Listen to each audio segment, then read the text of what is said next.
campagne, parce que soi-disant il était fâché, et que soi-disant il était énervé, et qu'il a peut-être dû m'oublier, mais il sait tellement que il y a des choses qui ne m'ébranlent pas.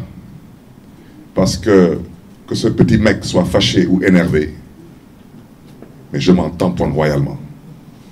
Parce que j'ai vu pire que ça, j'ai traversé pire que ça, et je lui promets qu'il me verra bientôt, il m'entendra bientôt. Parce qu'il ne m'impressionne pas lui non plus. Et cette prise d'otage, qu'il l'entende de la sorte, il peut faire ce qu'il veut. Mais je lui rappelle au passage, comme il a peut-être dû oublier que c'est un croyant, à moins qu'entre-temps il soit devenu un mécréant, il a dû oublier que quand on est croyant, on doit comprendre que la vie est une boule qui tourne. Qu'est-ce qui s'est passé? On a voulu arrêter Barthélémy Diaz, parce que Barthélémy Diaz dérangeait durant la campagne. Il dérangeait parce qu'il mettait à nu ce que j'ai toujours appelé le mensonge, que ça déplaise à certaines personnes, c'est de ça qu'il s'agit. J'ai mis à nu l'incompétence, j'ai mis à nu la manipulation, et j'ai mis à nu aussi l'incapacité de certains à diriger ce pays. Et certaines personnes se sont énervées, soi-disant fâchées. Je le répète, je m'en tamponne encore doublement. Ils n'ont qu'à s'énerver parce que la politique, à un certain niveau de responsabilité, c'est un échange d'idées. Ce n'est pas une question d'énervement. On ne peut pas être en politique et parler d'énervement ou de vengeance.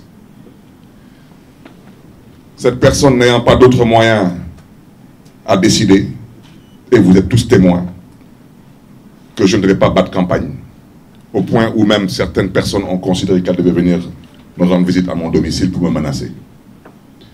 Et ce petit mec a eu à dire que le ministre de l'Intérieur ne faisait pas son travail et que le ministre de la Justice non plus ne faisait pas son travail.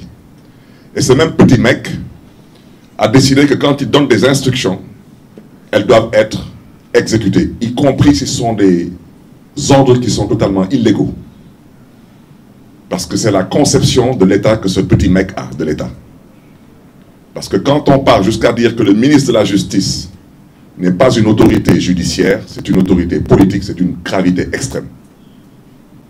Je ne commenterai pas maintenant une certaine justice qui, elle, a opté pour être apprivoisée et domestiquée. Parce que quand vous êtes aux ordres, vous exécutez, quels que soient les ordres. Mais je reste convaincu qu'il y a des magistrats dans ce pays qui comprendront ce que les Sénégalais attendent d'eux. Maintenant, pour cette certaine justice qui a opté pour être domestiquée, apprivoisée, je souhaiterais seulement dire à l'endroit de l'UMS, l'Union des magistrats du Sénégal, il ne faudrait pas demain qu'on vienne nous dire que vous êtes un corps constitué, que vous avez une immunité, que vous êtes protégé, et que ceci et que cela. Vous êtes des Sénégalais comme tous. Et au besoin, vous avez des comptes à rendre comme tout le monde.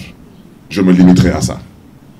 Parce qu'on ne peut pas accepter que depuis que le Sénégal est le Sénégal souffre plus ou moins de la même maladie. C'est la justice. Une justice qui refuse de dire le droit au nom du peuple sénégalais. Une justice qui refuse de s'assumer. Pour la dernière alternance, il y a eu plus de 80 morts. En partie à cause de cette justice. Qui a été à l'origine de quasiment toutes les situations qui ont conduit à certaines émeutes assez particulières, pour ne pas dire meurtrières. Une justice qui refuse de dire le droit. Je voudrais dire à l'endroit des familles de ces otages que nous leur présentons vraiment toute notre compassion et que nous sommes avec eux dans ces moments. Aujourd'hui, ils ont libéré une 50aine de personnes. Il reste un peu moins d'une 30aine de personnes actuellement en prison. D'ici le mois de février, il en restera à peu près moins d'une demi-douzaine. Mais même s'il reste une seule personne en prison, c'est totalement anormal. On me parle d'une vidéo que je n'ai jamais vue. Parce que les connaissances, s'il y avait une vidéo, elle aurait circulé sur les réseaux sociaux. Une vidéo que personne n'a vue. Il n'y a eu aucune violence qui mérite tout cela à Saint-Louis, aucune. À part la volonté du petit mec de dire qu'il ne se couche pas dans un lit tant qu'on n'arrête pas Barthélémy Diaz. Une fois de plus, je m'en tamponne triplement de ton énervement. Parce que je te dis que tu me verras et tu m'entendras. Ce n'est qu'une question de temps. Si tu ne me connais pas, il fallait demander à Abdoulaye Wade qui je suis et à Macky Sall qui je suis. Mais toi, tu me connaîtras. Parce que tu as peut-être connu un ami, mais là, tu connaîtras maintenant un vrai adversaire politique. Parce que ce pays-là, on le laissera entre les mains de personne pour le détruire. Nous ne sommes pas des poltrons. Nous nous sommes toujours battus dans ce pays pour des avancées démocratiques.